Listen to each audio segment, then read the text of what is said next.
반갑습니다. 오늘 잘 지내셨습니까? 오늘 이 밤에도 여러분 하나님의 은혜가 가득하기를 축복합니다. 여러분 오늘도 정신 바짝 차려서 주의 은혜가 여러분들의 마음속에 하나님께서 능력을 주시기를 저는 간절히 소원합니다. 오늘 사도행전 4장의 말씀을 통하여서 떳떳한 복음이라는 제목으로 주의 말씀을 전하겠습니다. 사도행전 3장과 4장에는요 한 사건을 우리에게 조명하는데, 한 사건이 무슨 사건이냐면 성전 미문에 앉아 있었던 태어나면서부터 걷지 못하는 한 거린을 사도 요한과 베드로가 그들을 성령의 능력으로 고치시는 장면이 3장과 4장의 내용이 이어지는 거예요. 이 거린을 고치고 난 다음에 함께 벌어지는 사건들의 이야기가 3장과 4장의 이야기인데, 이 성전의 미문에 앉아있는 이 거린을 고치심으로 인하여 여러분 이 성령의 역사가 이 예루살렘 교회에 크게 능력으로 나타난 겁니다. 다시 말해서 오순절 사건을 통하여서 교회가 태동하게 되고, 또 성령을 받았던 사도들은 말씀을 전할 때마다 성령의 능력과 또 기적의 치유와 또 하나님 아버지 앞에 놀라운 변화가, 회개와 세례를 받는 역사가 일어났다라는 것이죠. 여러분, 그 대표적인 사건 가운데 하나를 조명하는데 그 사람이 누구냐 하면 성전 미문에 앉아있는 이 태어나면서부터 걷지 못하는 이 거린을 고치시는 장면이 바로 초대교회, 이 예루살렘 교회에 있었던 하나의 큰 사건으로 우리에게 대표적으로 설명해 주고 있는 내용이에요. 그런데 이 거린이, 이 거지가 고침을 받았는데 여러분 40세가 되었다라고 22절에 여러분 기록되고 있어요. 여러분 40년 동안 한 번도 걷지 못했다라는 것이 성경의 이야기인데, 여러분 우리가 6개월 정도만 기부스를 해도요 근육이 줄어들고요 걷기가 힘들어요. 그러니까 태어나면서부터 40년 동안 한 번도 걷지 못했던 이 거린을요 고쳤다라는 것은 금세 소문이 났고, 많은 사람들에게 이 놀라운 기적들의 능력들이 전파되기 시작했습니다. 그래서 많은 사람들이, 유대인들이 이 베드로와 요한을 붙잡아다가 솔로몬 행각에서 하나님의 말씀을 듣기 위하여 그들 앞에서 하나님의 말씀을 듣고 있는 것이 오늘의 본문의 이야기입니다. 그런데 하나님의 복음을 이 베드로와 요한이 전파하는데 사내들인 공회원 사람들은요 이 예수의 복음과 그가 죽음에서 다시 살아난 사건에 대하여 이야기하는 것을 금지하며 듣기 싫어하는 거예요. 그걸 금하면서 이 사도들을 붙잡아다가 옥에 가두는 사건이 우리가 지난 시간에 살펴본 것이죠. 옥에 가두었는데 아무리 연구를 해도 이들을 붙잡아 줄 명분이 없는 거예요.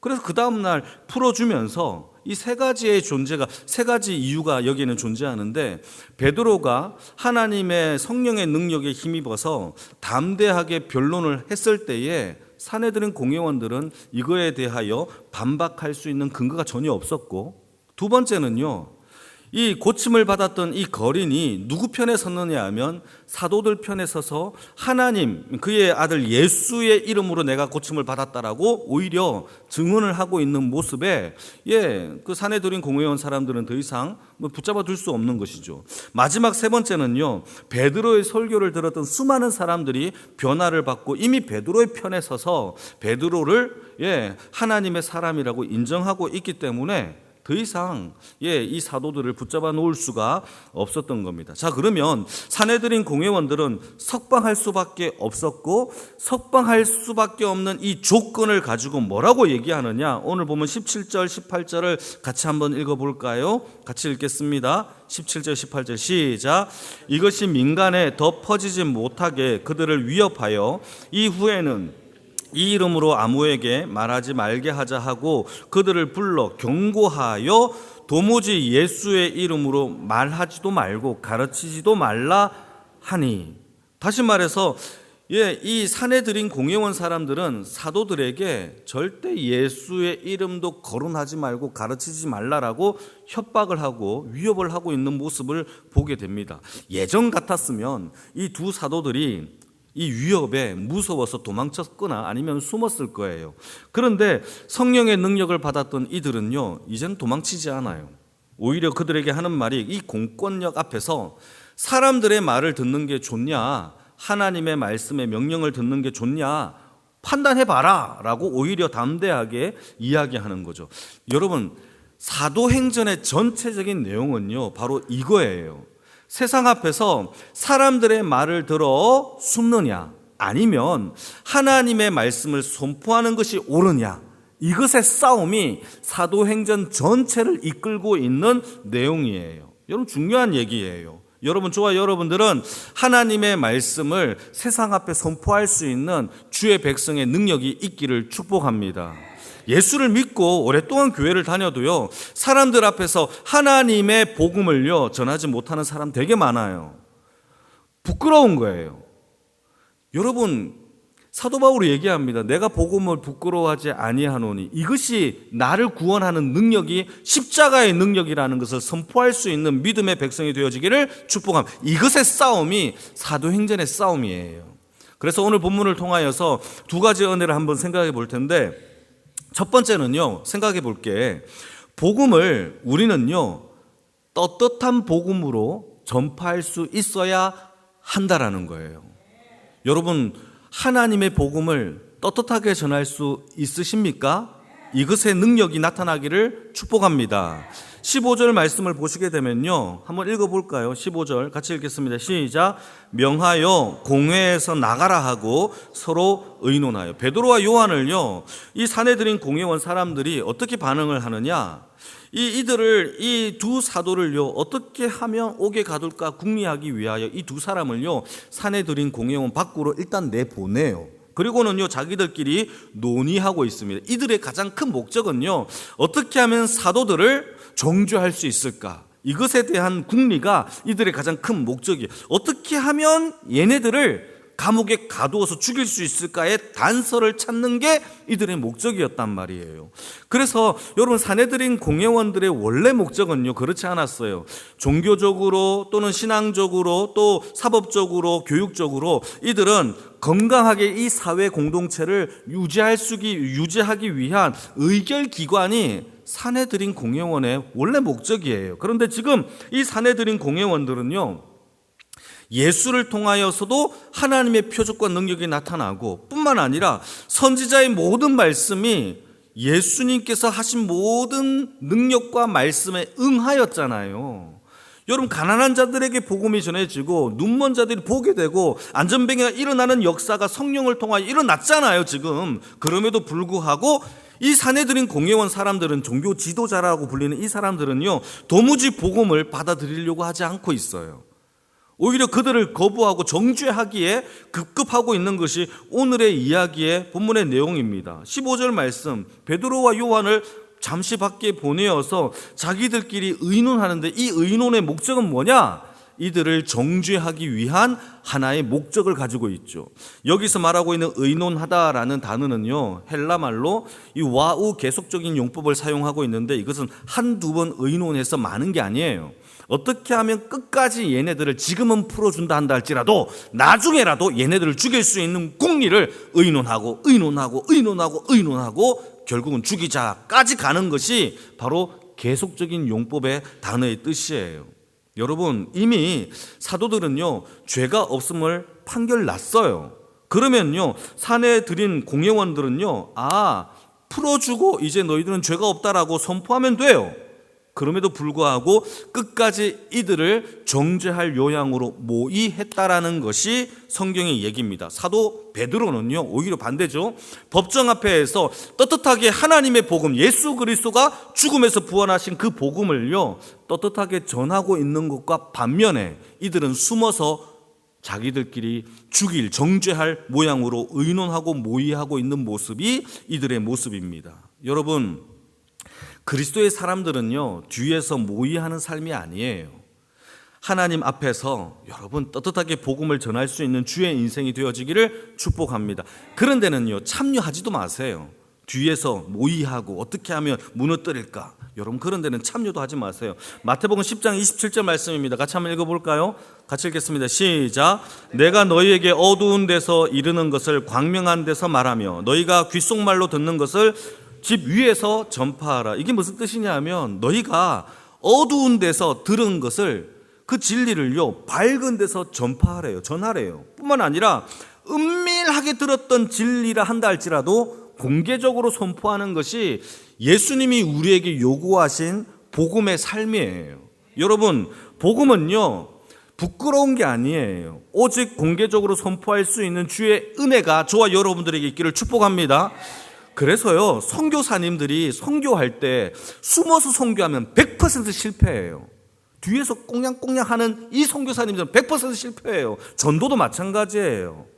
여러분 다른 사람이 다 듣도록 복음을 전할 때에 이 사람이 아니라 다른 사람이 듣고 회심합니다. 복음의 능력은요 그렇게 나타나는 거예요. 부끄러워하지 마세요. 여러분 우리가 공개적으로 밝은 데서 하나님의 말씀을 은밀히 들어도요 지붕 위에서 선포할 때에 하나님의 능력은요 복음의 능력은 반드시 나타날 줄 믿으시기를 축복합니다. 이것이 바로 사도행전에서 복음이 전파된 원리예요. 복음을 부끄러워하지 아니하는 주의 인생. 그것이 바로 하나님께서 저와 여러분들에게 요구하는 복음의 사람인 줄 믿으시기를 축복합니다. 또 한 가지는요. 우리가 두 번째로 한번 묵상해 볼 것은 사람보다 하나님을 더 두려워하는 인생이 되기를 축복합니다. 여러분 복음을 전하지 못하는 거의 대부분의 이유가요 하나님의 복음이 어려워서가 아니에요. 그냥 사람이 두려워서예요. 우리가 사람에게 말씀을 전하지 못하는 그 대부분의 거의 99%의 이유는요 사람 때문이에요. 사람이 나를 어떻게 받아들일까에 대한 걱정과 염려 때문이에요. 그러나 여러분 이런 거는요 신경 안 써도 돼요. 우리에게 주어진 답은요 그 사람이 두려워서 못 전할까가 아니라 여러분 우리가 가진 그 복음의 능력을 하나님 아버지 앞에 선포할 수 있는 주의 인생이 되어지기를 축복합니다. 16절 17절을 같이 한번 읽어볼까요? 같이 읽겠습니다. 시작. 이 사람들을 어떻게 할까? 그들로 말미암아 유명한 표적 나타난 것이 예루살렘에 사는 모든 사람에게 알려졌으니 우리도 부인할 수 없는지라. 이것이 민간에 더 퍼지지 못하게 그들을 위협하여 이후에는 이 이름으로 아무에게도 말하지 말게 하자 하고. 산헤드린 공회원 사람들은요 베드로와 요한을 두고 결론적으로 정죄할 수 없음이라는 결론을 내렸어요. 그렇다면 얘네들이 사도들이 하나님의 영광을 드러냈다라고 죄가 없다라고 판결이 난 거잖아요. 그러면 이들이 했던 이 영광된 역사는요 하나님의 영광에 나타났으니까 이 영광된 역사는요 예수를 통하여서 하나님의 영광이 드러났기 때문에 산헤드린 공회원 사람들은 이 두 사도들에 대하여 표창장을 주는 것도 모자랄 판에 오히려 반대죠. 어떻게 하면 얘네들을 정죄하여 죽일까, 감옥에 가둘까를 고민하고 있다라는 사실이에요. 여러분 이들이 지금 이거 하고 있는 거예요. 여러분 산헤드린 공회원 사람들이 이들이 사도들의 행위가 예수 그리스도를 통한 하나님의 영광 때문에 무죄로 판결했느냐? 그렇지 않아요. 여러분 16절 말씀을 보시게 되면은 베드로가 이미 하나님의 능력과 기적이 나타나고 이것이 유명한 표적으로 사람들에게 알려졌기 때문에 더 이상 이들을 정죄할 수 없다라고 해서 무죄가 된 거예요. 여러분 제가 하는 말이 이해가 되시죠? 하나님을 두려워해서 그 영광 때문에 무죄가 아니라 이미 이 표적이 너무 많은 사람들에게 알려졌어. 그렇기 때문에 더 이상 이 사람들을 정죄할 수 없어서 석방시킨 거예요. 다시 말해서 산헤드린 공회원 사람들은 하나님을 두려워한 것이 아니라 사람들의 시선, 사람들의 평가가 두려워서 무죄라는 판결을 내렸다라는 것이죠. 여러분 산헤드린 공회원들은요 거룩해야 돼요. 하나님의 말씀과 율법을 가르치는 여러분 최고 의결 기관이에요. 그럼에도 불구하고 이들이 이렇게 변질된 이유는 뭘까요? 그리고 한두 번 죄를 저질러서 이렇게 변질되었을까요? 그렇지 않아요. 수년을 걸쳐서 수십 년을 걸쳐서 이들은요, 계속 수없이 자기의 그는 공권력에 반항하는 자들을 이런 식으로 항상 죄를 저질렀다라는 것을 우리는 알 수 있죠. 그 결과 하나님을 두려워하지 않는 기관이 된 거예요. 여러분, 이게 지금 우리의 모습이에요. 하나님을 두려워하십니까? 물어보는 거예요. 제가 하나님을 두려워하십니까? 정말입니까? 예배에 얼마나 만큼의 무게가 있으신가요? 예배가 얼마나 많은 무게가 있으신가요? 하나님의 것을 도둑질하고도 안 무섭잖아요. 하나님의 시간을 쓰지 않아도 안 무섭잖아요. 하나님이 하나도 안 두렵잖아요.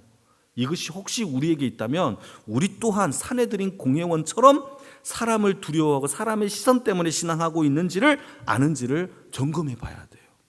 이것이 우리에게 던져주는 메시지예요. 예수가 하나님이라는, 하나님의 아들이라는 사실은요, 성경에서 너무 많이 증거하고 있어요.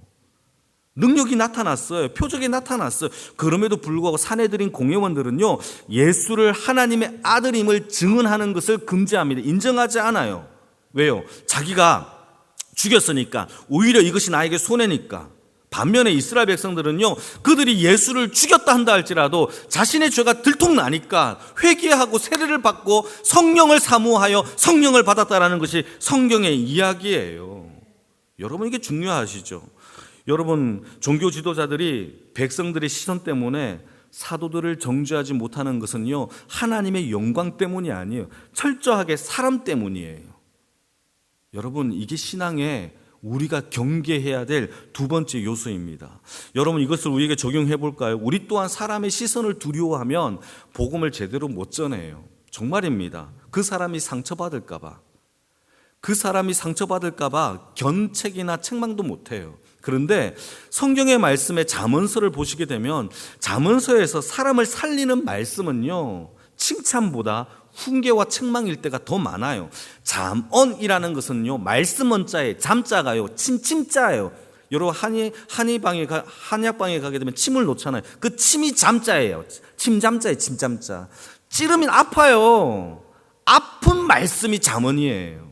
그래서 살리는 거예요. 그게 훈계고요, 그게 책망이에요. 그래서 잠언서 6장 23절 말씀을 한번 보실까요? 같이 한번 읽겠습니다. 시작. 대저 명령은 등불이요, 법은 빛이요, 훈계의 책망은 곧 뭐라고요? 생명의 길이에요. 우리를 생명의 길로 인도하는 거는요, 훈계와 책망이에요. 믿으시면 아멘. 여러분, 이것을 달게 받을 수 있는 통큰 믿음의 역사가 우리에게 있기를 축복합니다. 잠언서 25장에 이런 말씀이 있습니다. 슬기로운 자의 책망은요, 총종하는 귀의 금고리, 마음의 금덩어리라고 성경 기록하고 있어요. 여러분, 슬기로운 자의 책망이요, 금처럼 사모하시는 주의 인생이 되어지기를 축복합니다. 여러분, 사내들인 공회원 사람들은요, 예수의 복음을 전하지 말래요. 그러나 예수님은 우리에게 뭐라고 얘기합니까? 땅 끝까지 이르러 내 복음을 전하래요. 누구의 말을 듣는 것이 좋을까요? 이것이 우리에게 주어진 삶의 기로점이에요. 여러분, 사람을 두려워하지 마시고 오직 하나님을 두려워하는 주의 인생의 모습이 있기를 축복합니다. 그래서 사도들이, 이 베드로와 요한이 19절 말씀에 이렇게 대답을 합니다. 같이 한번 읽어볼까요? 시작. 베드로와 요한이 대답하여 이르되 하나님 앞에서 너희의 말을 듣는 것이 하나님의 말씀을 듣는 것보다 옳은가 판단하라. 여러분, 우리는요, 항상 사람의 말과 하나님의 명령, 이 두 말 가운데 항상 고민하고 판단하고 선택해야 될 때가 되게 많아요. 여러분, 그때마다 하나님의 말씀을 선택할 수 있는 믿음의 역사가 우리 안에 순종으로 나타나기를 축복합니다. 그래서요, 신앙은요, 한 번, 두 번으로 끝낼 부분이 아니에요. 1년, 2년 가지고 볼 것도 아니에요. 10년도 아니에요. 우리 평생 꾸준한 주의 말씀 가운데 영양분을 받아야 열매를 맺을 수 있다는 사실을 기억하기를 축복합니다. 이스라엘 왕, 초대 왕의 이 사울 왕을 보시게 되면 하나님의 명령보다 자기의 생각이 더 앞섰던 왕이었어요. 참 안타까운 왕입니다. 처음에는요, 겸손으로 시작했어요. 그런데 하나님의 말씀이, 명령이 임합니다. 아말렉을 진멸하라. 그런데요, 이 사울 왕이 생각을 해보니까 하나님의 명령을 따르기보다는 내 생각에 이거를 좀 살려두었다가 나중에 하나님께 제사 드리는 게 낫지 않겠냐라고 하면서 양과 염소를 살려둬요. 누구의 판단으로 살아간 겁니까? 자기 생각으로요. 여기서 그치지 않았어요. 제사장만이 드릴 수 있는 이 제사의 분향을요, 이 사울 왕이 사무엘 선지자가 더디 오는 이 바람에 자기가 그냥 분향을 해버려요. 이게 죄죠. 뿐만 아니라 여기서 그치지 않아요. 사울 왕이 블레셋과 전쟁을 벌일 때에 사무엘은 죽었어요. 이때 어떻게 하느냐? 하나님께 묻지 아니하고 죽은 사무엘을 신접한 여인에게 찾아가서 죽은 사무엘을 귀신을 불러내요. 그에게 물어보는 극악무도한 죄를 또 저질러요.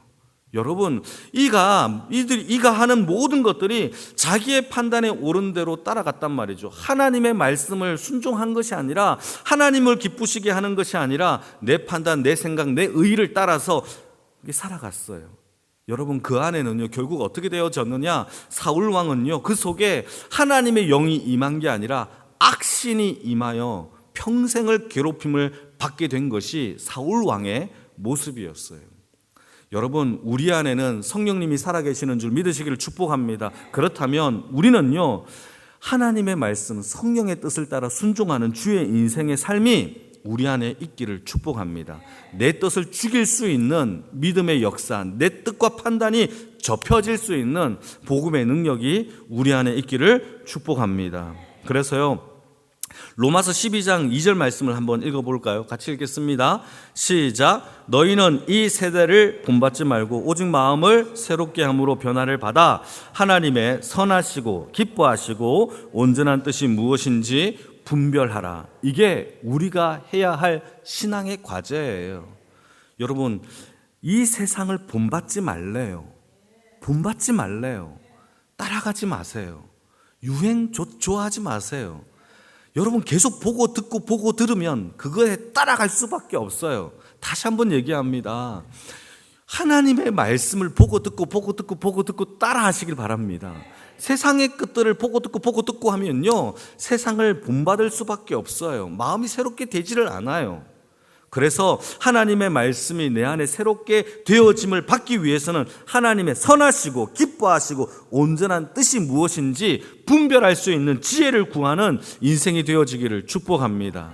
날마다 지혜를 구하세요. 하나님, 오늘도 내가 하나님의 선하시고 구별되어지고 하나님이 기뻐하신 뜻이 무엇인지 저에게 지혜를 주시옵소서. 매일매일 기도하는 주의 인생의 모습이 되어지기를 축복합니다. 우리 같이